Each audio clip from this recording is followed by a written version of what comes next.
Welcome to square feet India.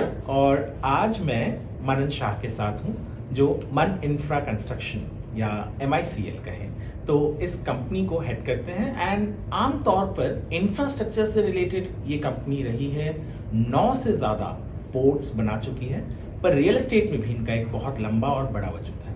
मैं जब इस ऑफिस में आया, यहाँ पे एक बुकलेट था जिसके अंदर मैंने देखा कि इन्होंने पिछले कुछ सालों में आमतौर पर जब बिल्डर्स घर बनाते हैं तो हम उनकी शिकायत देखते हैं कि डिले होता है पोजेशन में, पर इनके बुकलेट में मैंने तकरीबन 1 दर्जन से भी ज़्यादा यानी 14 ऐसे रियल एस्टेट प्रोजेक्ट्स देखे जो इन्होंने पोजेशन के टाइम से 7 महीने पहले, 10 महीने पहले, 9 महीने पहले कंप्लीट किया था। तो मैं how could you do that? That was my first question. How could you achieve a target which most of the builders, big builders, who are behind the bars for not handing over possession to builders, how could you do it? So thank you for this opportunity first of all. And so first thing which I would like to highlight is this company has principally been into contracting. So since past 60 years almost now, MICL Group has been into contracting space where we have been doing ports, township developments, industrial developments, commercial, you name everything, we've done it. And we have got a set of people who are working in-house for us, which is more than 400 engineers on our payroll, and we've got more than dozens of people who have the expertise to develop these residential buildings. So across these years, we worked for almost, you can say, most of the developers of the city and the country into the contracting division. And when we started this division, that same team who had developed for various competitors today is the same team developing the buildings for our own projects. So this team has got expertise of all the developers combined in together and now utilizing this strength into our own division. So what happens is having construction team in-house makes my quality, my efficiency and my timelines much better compared to the rest of the guys. That's the reason we've been able to deliver these projects much more faster, but at the same time with the quality and the efficiency which is required. And one of the most important things what our company holds is it's a debt-free company. Historically and till date we've been debt-free at the parent level. Now we use our own cash flows and reserves to acquire the project, to start the project. We are never dependent on customers' money, neither we are dependent on the financial model of banking systems. So because the company is cash rich and have always maintained the status of a debt-free company, it gives us much better mileage to kick off these projects, go much more faster and deliver on time. Oh, so this is a big thing. There's a huge challenge. Many small time developers, एक ज़माना हुआ करता था आज से 10 साल पहले कि जो पान टपरी पे बैठा हुआ था वो रियल एस्टेट एजेंट हो जाता था और जिसके पास 10 पान टपरी होते थे वो बिल्डर बन जाता था. And that is one reason why we faced so much of trouble in the last year. And when you say debt free, you don't even borrow from banks. So the parent company is historically debt free. We do borrow from banks, but that's just construction finance. Okay. At a subsidy level, which is nominal. So even if you check today, the amount of debt that we have and the cash balance that we have in our banks is much more. So net is also debt free. तो यानी पैसे है, किसी के ऊपर निर्भर नहीं है घर बनाने के लिए. We have the money to construct homes and that is the reason why you can construct it faster. So you need relations with everybody in the industry. आपको बैंकिंग के साथ भी relations चाहिए, आपको corporations के साथ भी relations चाहिए. So we are maintaining our relationship. Today, if you tell me to pay off this debt, it will take me probably half an hour to pay off the entire single construction finance of, that's borrowed at the subsidy level of the book. So we would always want to maintain such kind of a debt-free status. And जैसे आपने बताया कि हर दूसरा जिसके पास 10 पान की टपरी थी वो भी आज डेवलपर था, एक ज़माना था. डेवलपिंग लाइन एक ऐसी चीज़ है कि जिसमें बहुत सारी एक्सपर्टीज़ लगती है. आपके पास पैसा आ गया, कोई डायमंड मर्चेंट है जिसने थोड़ा पैसा कमाया, चलो मैं बिल्डर बन जाता हूँ. मैंने स्टॉक मार्केट में थोड़ा पैसा कमाया, चलो मैं बिल्डर बन जाता हूँ. आप इन्वेस्टर बन सकते हो, आप बिल्डर नहीं बन सकते. बिकॉज बिल्डर बनने के लिए आपको एक्सपर्टीज चाहिए आर्किटेक्चर की, आपको एक्सपर्टीज चाहिए इंजीनियरिंग की, आपको एक्सपर्टीज चाहिए लाइसेंसिंग की, आपको कायदे कानून समझ में आना चाहिए. ये जो अनवांटेड सेक्टर क्रिएट हुआ था और जो ये इन्होंने जो पोल्यूट कर दिया था पूरे मार्केट को, जस्ट बिकॉज थोड़ा बहुत पैसा कमाया तो चलो हम बिल्डिंग लाइन में ग्रो करते हैं, वो जो रेरा आने के बाद काफ़ी स्ट्रीमलाइन हुआ है, जीएसटी आने के बाद काफ़ी स्ट्रीमलाइन हुआ है। अभी जो आप डेवलपर्स देख रहे हो काफ़ी कुछ फिल्ट्रेशन हो चुका है। तो ये एक बहुत अच्छी चीज़ है कि वो फिल्ट्रेशन होना बहुत ज़रूरी है, बिकॉज जो क्लीन प्लेयर्स है हमारे जैसे, जिसको सीधा सीधा काम करना है, कोई आउट ऑफ द वे जाके हम काम करते नहीं है, उसके लिए ये जो दूसरा जो पॉकेट है और जो आप क्राउड ऑफ डेवलपर्स कहेंगे जो एक्चुअल में डेवलपर नहीं है, इन्वेस्टर है, उसको फिल्टर करना बहुत ज़रूरी है। अच्छा, एक सवाल था कि आपकी जो कंपनी थी basically is known for infrastructure projects. Was it difficult to convince people, no, we also construct homes, or was it easy because you came from a background of infrastructure? I would say it was 50-50. It was both. First thing is to convince somebody as a brand कि I am an infra player and now I am a developer as well. तो काफ़ी लोग सोचते हैं कि ठीक है आप अच्छे पोर्ट्स बनाते हो, आप अच्छे ब्रिजेस बनाते हो, आप रोड्स बनाते हो, बट क्या मेरा घर अच्छा बना पाओगे? तो वो एक पहली चैलेंज थी जो हमने बहुत आसानी से क्लियर किया, क्योंकि वही टीम जो बड़े बड़े पोर्ट्स कर रही है इस नेशन के, जो बड़े टाउनशिप्स कर रही है, जो हज़ारों एकड़ की डेवलपमेंट्स कर रही है, वही सेम टीम अगर एक स्टैंड अलोन बिल्डिंग बनाना है या एक कॉम्प्लेक्स बनाना है तो उनके लिए ये चीज़ बहुत आसान है। तो वो एक कॉन्फिडेंस भी आ जाता है कि अगर ये पोर्ट बना सकते हैं, अगर ये इतनी बड़ी टाउनशिप डेवलपमेंट कर सकते हैं, आईटी पार्क्स कर सकते हैं, तो घर बनाना बहुत आसान है। तो मैं कहूँगा कि दोनों का इक्वल रेशियो था एंड इतने सालों में हमने वो जर्नी कवर की है, अभी कोई डिफिकल्टी नहीं है and people are very happy कि एक ऐसी कंपनी भी है इंडिया में, और शायद हमारी ये MICL ग्रुप एक ही कंपनी है इंडिया में जो पब्लिक लिस्टेड है, जो डेट फ्री है, जो कॉन्ट्रैक्टिंग में भी है और रियल एस्टेट में भी है। अच्छा, to give context, 1997 if I'm not wrong, that was the year when that Nhava Sheva ji terminal at JNPT, आप सब लोगों ने JNPT नाम सुना ही होगा, one of the biggest terminals in the country, port, वहाँ पे नावा शिवा पे आप लोगों ने कंटेनर टर्मिनल कंस्ट्रक्ट करा था 1997 में। तो जो हम पोर्ट की बात कर रहे हैं तो ये एट दैट एक्सटेंट की बात कर रहे हैं। दूसरा चीज़, मुंबई को लोग लग्जरी हाउसिंग करके देखते हैं, do you see in the last, और खास करके ये मार्च के पहले जितने बड़े बड़े डील्स हुए, 100 करोड़ के 150 करोड़ के जो डील्स हुए, मैक्सिमम लग्जरी हाउसिंग में हुआ। So do you feel in Mumbai there is a huge market for luxury, और is it only luxury that is driving real estate right? See, I would say luxury definitely drives real estate because ticket size बड़ी होती है। मुंबई को luxury अभी move इसके लिए कर रहे हैं बिकॉज ये लग्जरी सेगमेंट पिछले 10 सालों में स्टैग्नेंट था। सौदे होते थे बट जो पिछले 6 महीनों में, 1 साल में जो आप देख रहे हैं कि 100 करोड़ की सौदा हुआ, 200 करोड़ के सौदे हुए, 50 करोड़ का कोई घर खरीद रहे, तो जो ये लोग ले रहे हैं दे फाइनली रियलाइज्ड कि पैसा सिर्फ बैंक में नहीं रखना होता है, उसे प्रॉपर जगह पे यूटिलाइज करें, एक फैमिली को एक अच्छी लाइफस्टाइल दीजिए, एक उनका फ्यूचर सिक्योर कीजिए। तो लग्जरी मूव डेफिनेटली कर रहा है एंड उसके साथ साथ में जो अफोर्डेबल सेक्टर है, जो फर्स्ट टाइम होम बायर्स है, ये लोग भी रियल एस्टेट इंडस्ट्री को आगे लेके जा रहे हैं बिकॉज अभी जो न्यू जनरेशन बायर्स आए हैं मार्केट में, they are smarter, they know how to invest. वो SIP भी करता है, वो म्यूचुअल फंड्स भी इन्वेस्ट करता है, वो स्टॉक मार्केट भी इन्वेस्ट करता है, बट आज वो अपना घर सिक्योर करने के लिए भी पहले दिख रहा है। तो जो रेंटल की जो एक ट्रेंड निकली थी बीच में कि आप EMI मत भरो, रेंटल करो, क्यों आपको घर खरीदना है जब आप रेंट कर सकते हो, अगर हर आदमी वैसा सोचने लगे तो इंडस्ट्री सस्टेन नहीं होगी। दूसरा, कोविड सबसे बड़ा एग्जाम्पल है जब लोगों को रेंटल हाउसिंग में क्यों नहीं जाना चाहिए और क्यों खुद का घर होना चाहिए, वो एहसास हुआ।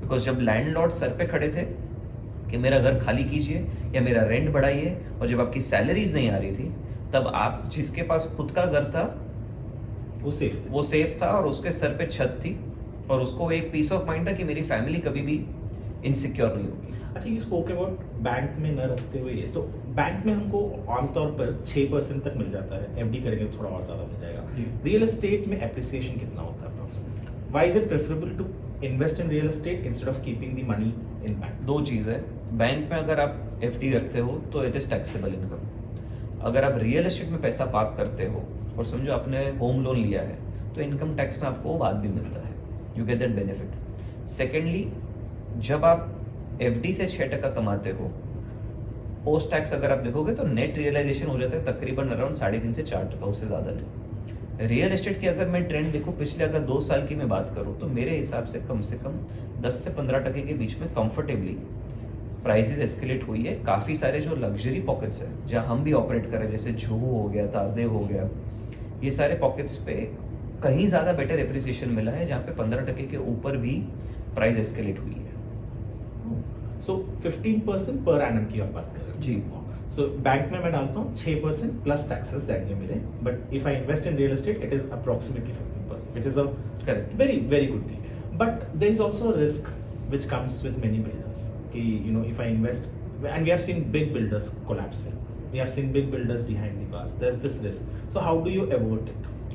सबसे पहली चीज़ डेवलपर का ट्रैक रिकॉर्ड चेक करें। जब आप बोलते हो बिग बिल्डर, मैं किसी का नाम नहीं लेना चाहूँगा, बट वो बिग बिल्डर क्या मार्केटिंग से है कि वो बिग बिल्डर डिलीवरी से है? सबसे पहली चीज़ आप वो चेक करें, क्योंकि अगर उसने सिर्फ मार्केटिंग किया है, टाइम्स ऑफ इंडिया की फ्रंट पेज पे एड्स की है, ऑनलाइन डिजिटल मार्केटिंग की है, बड़े बड़े होर्डिंग्स लगाए हैं सब जगह, रेडियो पे पब्लिसिटी कर रहे हैं, तो वो मार्केटिंग का डेवलपर है, वो डिलीवरी का डेवलपर नहीं है। बट अगर आप उसके ट्रैक रिकॉर्ड चेक करोगे कि पिछले 10 साल में इन्होंने कितने प्रोजेक्ट्स डिलीवर किए तो उसकी क्वालिटी क्या थी, आप हो सके तो आस पड़ोस में कोई दोस्त हो, कोई रिश्तेदार हो जिसको पूछ सकते हो, जिसका कोई दोस्त वहां पे रहता हो, रियल लाइफ एग्जाम्पल लीजिए कि सर आपने यहाँ पे फ्लैट लिया है करके क्या आप खुश हो, क्या आपको जो कमिटमेंट किया गया था वो आपको मिला है। उसके बेसिस पे आप डेवलपर को जज कीजिए, तो आपके पास एक बेसिक रिपोर्ट तैयार होगा कि ये डेवलपर का ऐसा ऐसा ट्रैक रिकॉर्ड है। उसके बाद प्रोजेक्ट की क्या क्वालिटी है और कितने टाइम में वो डिलीवर करने की आपको कमिटमेंट दे रहा है, उसके बेसिस पे आप जज कीजिए। फिर वो छोटा डेवलपर हो कि बड़ा डेवलपर हो, आपके मेजॉरिटी प्रॉब्लम्स का जवाब आपको मिल जाएगा। अच्छा, do you think a perception of home buyer has change towards builder? पहले ऐसा था कि हाँ बिल्डर, हर बिल्डर हमको लूटता है, हमको ये करता है। पिछले कुछ सालों में चेंज हुआ है? काफ़ी चेंज हुआ है। उसका कारण भी है कि जैसे मैंने आपको पहले बताया कि फिल्ट्रेशन हुआ है डेवलपर्स का। ये इंडस्ट्री में अगले 5 साल में जो मैं ट्रेंड देख रहा हूँ, ये ट्रेंड होने वाली है सर्वाइवल ऑफ द फिटेस्ट की। Not just because of your money और your fame, survival of the fittest मतलब जो आदमी डिलीवर कर रहा है उसको प्राइस एप्रिसिएशन भी मिलेगा, लोग प्रीमियम देने तैयार है। जो डेवलपर अच्छा क्वालिटी दे रहा है, लोग उसको पैसा देना तैयार है, उसके साथ बुकिंग करने तैयार है। तो इस तरीके से अगर आप देखोगे तो ये इंडस्ट्री ट्रेंड चेंज हो रही है। Perspective towards A+ category developers change हुआ है, बट जो डेवलपर्स, जैसे मैंने आपको बताया कि जो नॉन ब्रांडेबल डेवलपर्स है, C कैटेगरी है, जिसको ज़्यादा नॉलेज नहीं है या डिलीवरी रिकॉर्ड नहीं है, बट बिकॉज पैसा है, इन्वेस्ट करके चलो एक छोटा बिल्डिंग लेके बना देते हैं, उनके तरफ पर्सपेक्टिव अभी भी वैसा है। तो आई ऑलवेज सजेस्ट कि you do a track record study and before investing, before buying a house, or before even suggesting to your friend. Because it is very important. क्योंकि घर आप अपनी लाइफ की सेविंग डाल रहे हो, एक ही बार खरीदता है इंसान ज्यादातर। अगर आप बहुत अमीर नहीं है तो एक बार ही खरीदते हैं। एक इम्पॉर्टेंट चीज था, you come from a background, a family background. Normal perception ये होता है कि आपके एक सेट बिजनेस है, आप कर रहे हैं तो आसान होता है। इज इट एक्चुअली ट्रू और इज इट इक्वली चैलेंजिंग और difficult? No, it's absolutely challenging because first thing, मेरी फैमिली की अगर मैं बात करूँ, if I am not worthy I can not sit on the seat. अगर मैं आज वर्दी नहीं हूँ, अगर मैं ढंग से काम नहीं कर रहा हूँ, तो मेरे जो 1000 एम्प्लॉयज़ जो मेरे नीचे काम करते हैं, आज उसके घर की रिस्पॉन्सिबिलिटी मेरे ऊपर आती है। अगर मैंने परफॉर्म नहीं किया, मेरी कंपनी कुछ लॉस की या मेरी कंपनी का कुछ क्राइसिस आया, तो वो बेचारे जो 1000 जन मेरे अंडर काम कर रहे हैं, उनके फैमिली सफ़र करेंगे। तो it is definitely challenging to first prove your worthiness and then come and sit on the boss's chair. Secondly, in my scenario, I started this brand. So my family was always into contracting and civil construction space. मुझे कुछ थोड़ा और अलग करना था, उसके लिए मैंने वो सारी एक्सपर्टीज जो मेरी फैमिली के पास थी, मेरी टीम के पास थी कंपनी की, उनको मैं ऑन बोर्ड लेकर आया एंड एक डिवीजन वर्टिकल आज दूसरा खड़ा किया है, जो मेरा रियल एस्टेट डिवीजन है। एंड आज प्रॉब्ली ये 50 से 60% revenue of the total company को कॉन्ट्रीब्यूट करता है। तो चैलेंजिंग तो डेफिनेटली होता है, ऐसा नहीं कि अगर आप मालिक के बेटे हो तो आके बैठ जाओ कर लो, बिकॉज अगर आपने कोई रॉन्ग कॉल लिया तो आप आपकी फैमिली की लेगेसी की रेपुटेशन के साथ भी खिलवाड़ कर रहे हो, एंड जो आदमी आपके लिए काम करता है वो बेचारा तो सैलरी पे है। अगर आप नहीं कमाते तो वो नहीं कमाता है, बहुत सिंपल है। if I have to ask you one inspiration in real estate industry, whom do you think or whom do you consider as an inspiration, or if you have to follow someone, who do you do that? So I have got actually a couple of inspirational characters in mind, जिन्होंने हर एक ने अपनी अपनी journey अलग अलग तरीके से carve out की है. अगर मैं मंगल प्रभात जी की बात करूँ, लोधा ग्रुप जो है, ही इज़ अ मार्केटिंग गुरु. उन्होंने एक परसेप्शन क्रिएट किया है टुवर्ड्स फ्लैम्बॉयंसी, टुवर्ड्स ग्लैमर. अगर मैं विकास ओबरॉय की बात करूँ तो उन्होंने अपनी एक इमेज क्रिएट की है, एक रेपुटेशन क्रिएट की है regarding the quality of the project. अगर मैं रहेजा की बात करूँ तो उन्होंने एक अपनी क्वालिटी क्रिएट की है लग्जरी की तरफ. तो मेरे माइंड में कपल ऑफ लीडर्स है जिन्होंने अपनी अपनी पोजीशन मार्केट में अपने अपने हिसाब से क्रिएट की है, एंड सभी लोग अपने अपने इंडिविजुअल स्पेस में सक्सेसफुल रहे. And where do you see MICL? सो अगर मैं आगे आने वाले टाइम की बात करता हूँ, MICL ग्रुप का एक ही फोकस है, लिव बेटर. ये टैगलाइन जो हमने बनाई है, ये सिर्फ tagline, it's actually our motto. Every single employee in the company has to strive to achieve that. चाहे मेरी मार्केटिंग टीम हो तो उनको ब्रोशर ऐसा बनाना है कि आदमी को आसानी से समझ में आए. No complicated names, no complicated slogans. आप घर खरीदने आ रहे हो कि ज्वेलरी ब्रांड बना रहे हो, लोग इतना कंफ्यूज कर देते हैं. फैंसी इटालियन नाम रखेंगे, शायद वो बेचारे आदमी को पता भी नहीं इसका मीनिंग क्या है. Just to keep it simple, make a person enjoy the brochure. Architectural team है तो they have to design the flat के जैसे मुझे खुद उसमें रहना है. तो मेरी ब्रीफिंग बहुत क्लियर होती है आर्किटेक्ट से. We work with all the top architects of the country. मैं पर्सनली उनके साथ वन ऑन वन बैठता हूँ. मुझे ये घर में रहना हो, आप उस हिसाब से डिज़ाइन करो. लाइट वैसे आनी चाहिए, हवा वैसे आनी चाहिए, लिविंग रूम में स्पेस वैसी होनी चाहिए, बैल्कनीज प्रॉपरली प्लान्ड होनी चाहिए, विंडोज़ कितनी खुलनी चाहिए, चाहे 50% खुले 40% खुले, उस सब चीज़ का प्लानिंग डे 1 पे होता है. So it is very very important कि ये सारी टेक्निक्स को ऐड किया जाए इसमें. You mentioned something. ये लोग नाम छुपाते हैं, बिल्डिंग बनाते हैं, तो they don't disclose the name. आजकल एक नया ट्रेंड चला है, and I am not talking about one developer, most developers use it, code name करके. जी, उससे कुछ फायदा होता है? ऑनेस्टली हमने आज तक कभी कोड नेम किया नहीं है. We take pride in our brand Aaradhya. So MICL के सारे प्रोजेक्ट्स का अगर आप नाम देखोगे, उसका नाम है, शुरू होता है आराध्या से. आराध्या की एक लेगेसी है. It was name on my grandmother, and उनके नाम से मैंने ये लेगेसी शुरू की थी. Right from our very first project से लेके अभी तक सारे नाम उनके यहाँ से है. And I would usually add that weightage, because अगर मैं नाम पहले से बताता हूँ, एक चीज़ मैंने इंडस्ट्री में मार्क की है, जितना छुपाओगे उतना कम बिकेगा. जितना दिखाओगे, जितना क्लियर हो, शायद स्टार्टिंग में कस्टमर सोचने पे मजबूर हो कि ये है, बट जितनी ट्रांसपेरेंसी रखी वो तुरंत वापस आपके पास ही आएगा. एंड ये हमारे ट्रैक रिकॉर्ड्स मैंने देखे हैं. जब मैंने घाटकोपर प्रोजेक्ट लॉन्च किया, आप नाम की बात करो, मैंने पूरा लेआउट दिखा दिया था, मैंने सारे 3Ds दिखा दिए थे, मैंने वॉक थ्रू दिखा दिया था, मैंने मॉडल दिखा दिया था, मैंने शो फ्लैट दिखा दिया था. और मैंने ये सब चीज़ें साइट पे खड़ी रह के की, जहाँ पे मैंने एक विंडो बनाया था ऑब्जर्विंग के लिए कि सर आपकी आंखों के सामने देखो ये काम चल रहा है और ये मेरा सेल्स मॉडल वगैरह है.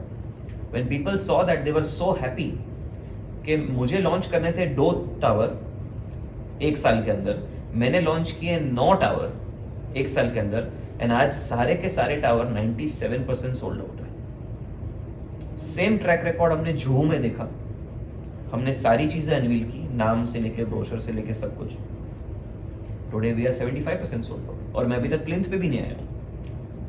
तो मेरा कहना खाली ये है, अगर आप छुपाओगे नहीं, कस्टमर को दिखाओगे सब कुछ. आप गाड़ी लेने जा रहे हो, आपको एक मैंने मॉडल दिखाई गाड़ी की, आपने फिजिकल गाड़ी देखी, इसका नाम क्या है बाद में बताएंगे. अच्छा, हॉर्स पावर क्या है बाद में बताएंगे. आप ये देख लो, आप थोड़ा पैसा दो, आप इंटरेस्ट दिखाओ, फिर हम आपको ये दिखाएंगे, फिर हम आपको वो दिखाएंगे. You are not selling a pen और you are not selling any vegetable के हम आपको बाद में दिखाएंगे. वो अपनी जिंदगी भर की जमा पूंजी आप पे ट्रस्ट करके पैसा लगा रहा है. तो जब मैं आदमी को पीछे पुश करता हूं कि बाद में कोड नेम, पास कोड, XYZ स्कीम, ये मार्केटिंग टैक्टिक्स आप यूज कर रहे हो कस्टमर को एक्चुअल लाइफ सेंस में गुमराह करने के लिए. हम वो फिलॉसफी में बिलीव नहीं करते. आप प्रोजेक्ट का कोई मार्केटिंग का कोई सीजनल लॉन्च करें. जैसे एग्जांपल हमारा दहीसर प्रोजेक्ट है आराध्या हाई पार्क. तो आराध्य हाईपार्क का I am launching tower E example और टावर एफ, मैंने ट्रांसपेरेंसी क्लैरिटी दे दी, प्रोजेक्ट ये है। यही कोई दूसरा होता, code name X, code name Y, तो वो नहीं करना चाहिए। अच्छा, मुंबई आमतौर पे कहते हैं बहुत महंगी जगह है, people can not afford, here we pay a lot for staying in a matchbox house. How do you justify it as a developer? Why is it so expensive? One thing is, Mumbai is one of the only cities in this country geographically positioned where लोग है ना lucky number 9 मानते हैं। आपने काफ़ी देखा रहेगा बॉम्बे में मोबाइल नंबर 9 से होते हैं, गाड़ी का नंबर का टोटल 9 रखते हैं, घर का टोटल 9 रखते हैं। उसका प्राइमा फेशिया रीज़न है कि बॉम्बे का लैटिट्यूड और लॉन्जिट्यूड को अगर आप मिलाओगे तो टोटल 9 आता है और वो लोगों को फलता है। दूसरा है, Bombay is one of the only cities, Mumbai, जहाँ पे 3 साइड ओशियन है। ऐसी बहुत रेयर सिटीज़ है जो मुझे शायद मुँह ज़बानी भी नहीं है कि इसको 3 साइड ओशियन मिलता है। Third, this is one of the financial capital of the country. यहाँ से US, Hong Kong, Singapore, Australia, London, सारी कंट्रीज़ के जो मेजर इंटरनेशनल प्लेयर्स है वो यहाँ बसे हैं, यहाँ से भी ऑपरेट होता है। तो सब लोगों को एक है ना चाह है कि मैं मुंबई में आके रहूँ। मुंबई में डेफिनेटली उसके कारण पॉपुलेशन बढ़ता है, पॉपुलेशन बढ़ेगी, डिमांड बढ़ेगी, प्राइजेस एस्केलेट होगी। एंड यहाँ पे इफ़ यू से हिस्टोरिकली सिंस 100 ईयर्स की लेगेसी अगर आप देखोगे, जो पॉकेट्स महंगे थे तभी वो आज भी महंगे हैं। जैसे marine drive, south Bombay was always expensive during Britishers time, even now it is expensive. तो ये सारे जो पॉकेट्स है महंगे ज़रूर है, लॉट ऑफ इकोनॉमिकल पॉकेट्स है वो ओपन अप, जिससे मुंबई सिटी का होराइजन जो आप पहले देखते थे तो शायद मुलुंड चेकना तक का था या आपका बोरीवली तक था। अगर अभी आप चेकनाका देखोगे तो चेकनाका तो शायद वही है, बट लोगों का जो प्रॉक्सिमिटी है because of metro coming in, because of the bridges connectivity, railway connectivity, and अभी इनफैक्ट वाटरवेज एक्सप्लोर कर रहे हैं जहाँ पे ये लोग वाटर टैक्सी शुरू कर रहे हैं, उसके कारण अफोर्डेबल पॉकेट्स ओपन हो रहे हैं। But yes, stay in Mumbai हमेशा से महंगा था, वो महंगा रहेगा। उसको जस्टिफाई करने के लिए कि आपको ये लाइफस्टाइल जीना है कि नहीं, क्या आपको जो वर्ल्ड के टॉप 1% क्राउड जो यहाँ रहता है उनके साथ रहना है कि नहीं, आपको फैमिली को वो लाइफ देनी है कि नहीं, आपको फैमिली को वो कनेक्टिविटी देनी है कि नहीं। तो सर्टेन चीज़ें comes at a premium, I always believe, and अगर आपको वो एंजॉय करना है तो प्रीमियम तो भरना पड़ेगा। Actually, a lot of skyscrapers are coming even you are constructing a skyscraper, but a skyscraper also needs infrastructure. Right. Do you think our city is up to the mark to that, or we need to develop more? It has reached a certain stage, but हर 5 साल 7 साल के बाद consumers and जो लोग यहाँ पे रहते हैं उसका माइंडसेट ड्रास्टिकली चेंज होता है। पिछले 2 साल में अगर आप देखोगे तो कोविड के बाद में बहुत सारा ड्रास्टिक चेंजेस माइंडसेट में लोगों को है कि लोग डिजिटल एरा में चले गए। आपने शायद आज तक कभी जूम यूज़ नहीं किया होगा, बट कोविड में आपने शुरू कर दिया। वीडियो कॉल्स कितने चलते थे, डेटा पैक्स कितने सस्ते हो गए। तो इस तरीके की काफ़ी सारी चीज़ें, जैसे मेट्रो कनेक्टिविटी जो भी आ रही है, कोस्टल रोड आ रहा है, मोनोरेल का एक्सटेंशन हो रहा है, काफ़ी सारे नए bridges connecting the central to western आ रहे हैं। In fact south Bombay to Nava Sheva connect कर रहे हैं, Transharbour.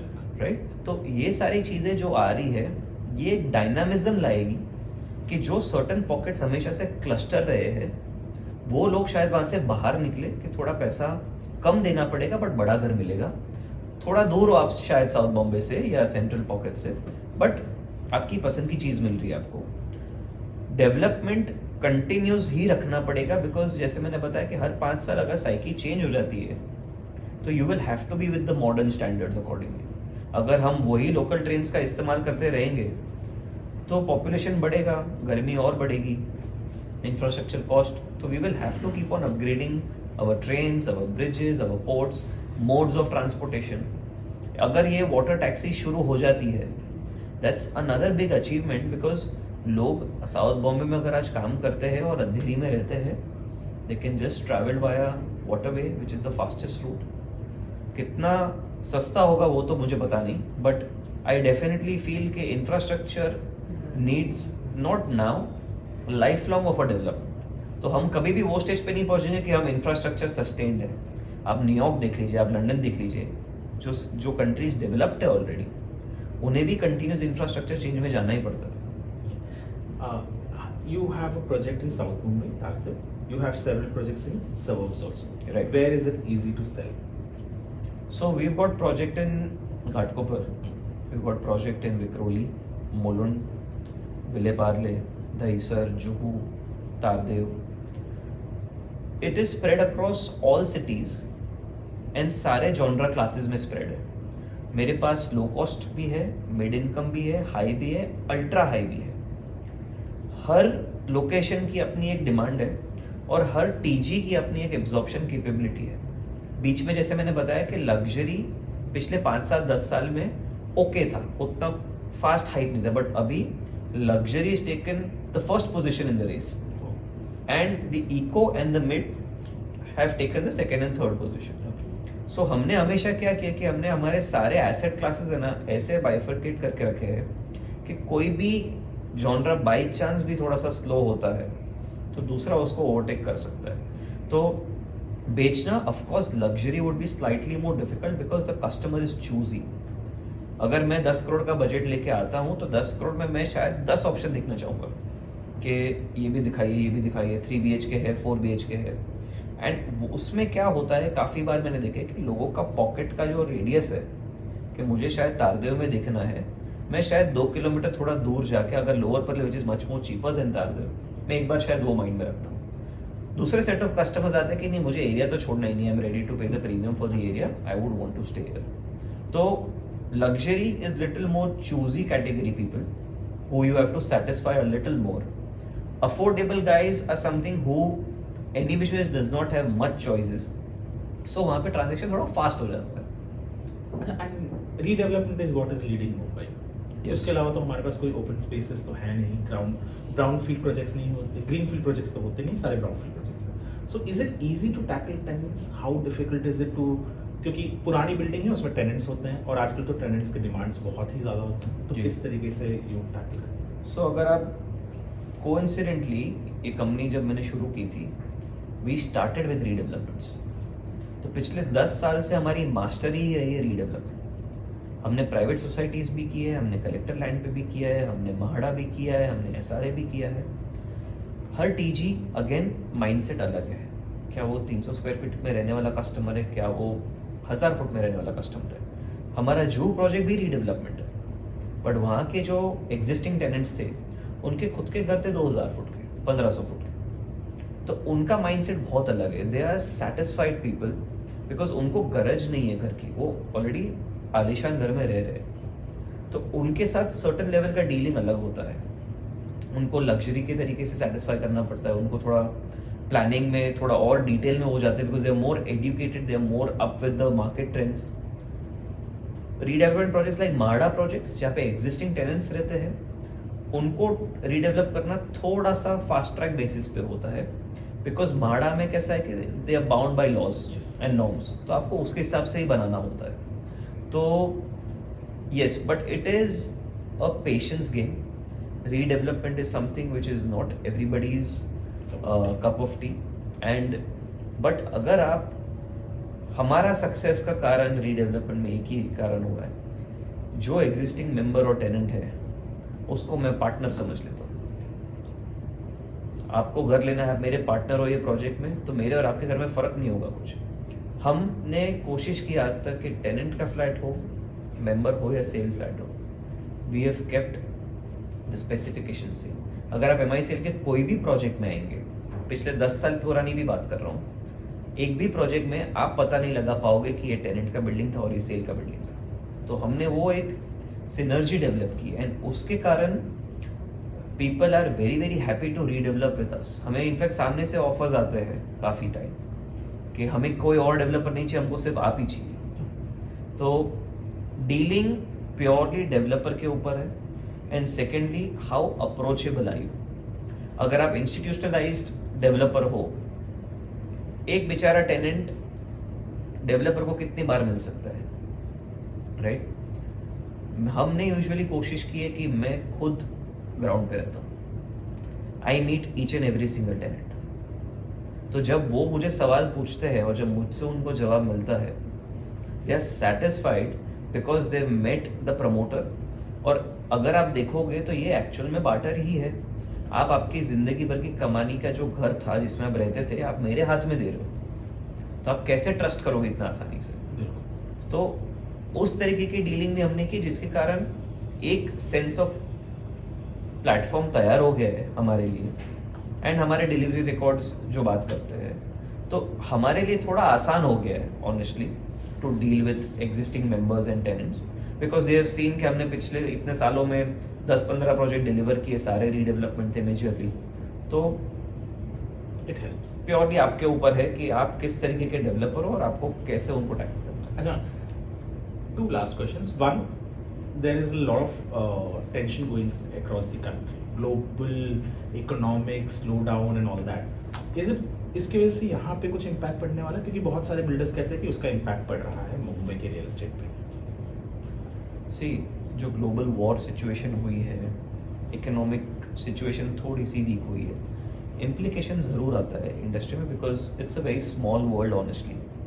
काफ़ी सारी चीज़ें के दाम बढ़ जाते हैं, जैसे स्टील की अगर मैं बात करूँ, मैं एल्यूमिनियम की बात करूँ, मैं कंक्रीट की बात करूँ, बिकॉज ये जब कोई भी कंट्री में कोई वॉर सिचुएशन होती है, सप्लाई डिमांड रेशियो पूरा का पूरा चेंज हो जाता है। Exports become more difficult, supply starts coming in over year, ये काफ़ी सारी चीज़ें महंगी हो जाती है। तो developers have to be prepared for any such threshold situation, because ये टेम्पररी होती है। ये वॉर ऐसी चीज़ है नहीं कि सालों साल 10-10 साल चलती रहेगी करके। एंड क्या होता है, समझो अगर अभी का एग्जाम्पल लीजिए, कितने मीडिया में अभी आपने पिछले 5-6 महीनों में यूक्रेन और रशिया के बारे में पढ़ा भी, ठंडा हो चुका है। And people have slowly accepted that also. तो समझो जो चीज़ों का प्राइस बढ़ा, कभी कभी डेवलपर भी अपने सेल का प्राइस बढ़ा देता है, कभी कभी सप्लायर उसकी हिट ले लेता है। तो ये क्या है ना, बहुत भाईचारे से काफ़ी सारी चीज़ें चलती है। बट इम्प्लीकेशन मैं उस हद तक नहीं देख रहा हूँ कि आपको ऐसा बोलना पड़े कि इंडस्ट्री आके एक हॉल्ट ले लिया, कि बुकिंग्स नहीं हो रहे, कस्टमर्स नहीं आ रहे। आज भी अगर आप रेशियोज देखोगे, India is contributing to $12 billion to tourism across the globe. ये $12 बिलियन लोग स्पेंड कर रहे हैं सिर्फ अब्रॉड जाने के लिए, मतलब पैसा तो है, वो घूम रहे हैं, फिर रहे हैं। तो India has honestly taken this situation of war and economics very very strongly. India में I am not seeing honestly much impact coming in, because मेरे तो रोज के वॉक इन और बुकिंग के नंबर्स भी बात करते हैं। तो मैं तो वो नंबर्स को देखते भी बता रहा हूँ कि मेरे सारे प्रोजेक्ट्स में उतना ही सेल हुआ है, वेदर यूक्रेन वॉर थी कि नहीं थी, वेदर ग्लोबल क्राइसिस सिचुएशन तो नहीं है ऑनेस्टली, बट थोड़ा सा स्लो डाउन आया है वर्ल्ड इकोनॉमी में, स्पेशली यूएस और यूके वगैरह यूरोप में। तो these things have not impacted India much, and I don't see a very big impact coming on our industry, because लोगों को भी पता चल गया कि घर बहुत इंपॉर्टेंट चीज़ है, दूसरे खर्चे शायद एक बार ना करो, घर जरूर लो। And my last question, which every home buyer wants to know, do you feel prices will go up, down, or remain stagnant, and why? Past records अगर आप देखोगे, दुनिया की कौन सी चीज़ अप्रिशिएट नहीं की? गोल्ड, 10 साल का रिकॉर्ड आप चेक कर लीजिए, गोल्ड की प्राइस कहाँ थी, आज 60,000 ऊपर क्रॉस हो चुका है। स्टील की प्राइसेस कहाँ थी? अगर मैं नॉर्मल कंज्यूमर मार्केट की बात करता हूँ, जिसमें कंज्यूमर इन्वेस्ट करता है, विच स्टॉक मार्केट, अगर आप निफ्टी चेक कर लो, सेंसेक्स चेक कर लो, आज 60,000 क्रॉस कर चुका है। होम बायर की जो माइंडसेट था एक टाइम पे, because of this economical slow down and this polluting players जिन्होंने इंडस्ट्री खराब करके रखी थी पूरे इंडिया में, खाली बॉम्बे में नहीं, वो चीज़ें जब अब फिल्टर हो गई, आपको ऑटोमेटिकली एक प्राइस एप्रिसिएशन दिखना शुरू हो चुका है। प्राइस एप्रिशिएट होना ज़रूरी भी इसके लिए है, बिकॉज अगर आप आपके पुराने घर में पैसा कमाओगे नहीं तो नया घर खरीदोगे कैसे? तो industry should never stop, prices बढ़ने ही चाहिए, not because only for the profitability of a developer. आपने इन्वेस्ट किया है, प्राइस बढ़े नहीं तो आप कमाओगे कैसे? नेक्स्ट टाइम आप डीमोरलाइज हो जाओगे कि अरे मैंने पैसे लगाए थे, 3 साल रखे बट कुछ खास मिला नहीं। तो प्राइजेस बढ़नी भी चाहिए, दिस इज माई फर्स्ट से। सेकेंडली, प्राइजेस बढ़ी भी है, स्पेशली 2020 के बाद अगर आप देखोगे, certain pockets like I was saying, साल का 12%, 15% हमने खुद एक्सपीरियंस किया है।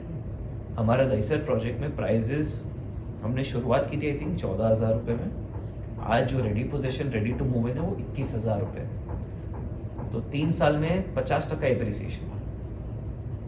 ऐसे बहुत सारे एग्जाम्पल्स है, बहुत सारे डेवलपर्स के भी हो गए जो उन्होंने भी एक्सपीरियंस किए होंगे। साउथ बॉम्बे में सर्टन प्लेसेस पे जैसे वर्ली पॉकेट्स अगर आप देखोगे, जहाँ 60,000 का भाव चलता था आज 1,20,000 का प्राइस है, तो डबल हो चुका है। वैसे ही तारदेव अगर आप देखोगे तो प्राइजेस एंड अपॉर्चुनिटी अच्छी है। अभी भी सर्टन पॉकेट्स जहाँ पे उतना डबल ग्रोथ नहीं हो चुका है, I think it's the right time to enter and penetrate this market. घर भी अच्छे प्राइस में मिल जाता है, आपको कंस्ट्रक्शन वाइज पैसा देने का टाइम भी मिल जाता है, एंड आप वो एप्रिसिएशन जर्नी भी एंजॉय करोगे, बिकॉज मार्केट अभी अपवर्ड ट्रेंड पे ही है। I am not seeing the market slowing down for another 4 to 5 years because there are new buyers continuously coming in the market, and जो नए buyers mid level पे थे उन्होंने अच्छा खासा पैसा कमाया पिछले 2-3 साल में, अब वो लग्जरी बायर हो गया। तो लग्जरी तो हमेशा डिमांड में at least for next 2 years I am seeing the luxury demand slowly and gradually going up and up. तो प्राइजेस घटने का कोई सवाल ही नहीं है, स्टैग्नेंट भी नहीं रहेंगे। I am sure and very confident कि prices will escalate slowly for certain developers. Thank you, Manan. Thanks for all the insights, and I hope this will help home buyers take a informative decision when they move ahead. And RERA is always there. You can anytime go maharera.mahaonline.gov.in where you can check about any developer as you mentioned before investing. And as a friend also, अगर आप किसी को suggest कर रहे हो तो एक बार check कर लीजिएगा कि किस builder के बारे में आप उनको suggest कर रहे हो. Thank you.